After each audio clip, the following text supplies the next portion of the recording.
So I want to talk a little bit about something that I'm calling trauma bias. Trauma bias is when, as childhood trauma survivors, we only see people, places, and things, specifically people here, through the lens of our childhood trauma. And to complicate that further, we have a wounded inner child who tends to think in very concrete and black and white terms.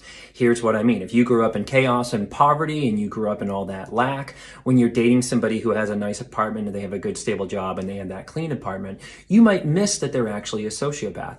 Or if you have really low self-esteem from your childhood trauma and you try to befriend people who are healthy, that you befriended this yoga instructor who you thought was super self-actualized, but they were also just a toxic person who just happened to be good at yoga.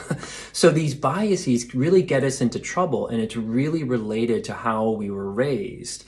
And if we can nail how we were raised and know those things, and look at patterns in the way that we have these biases, we might be able to catch them up front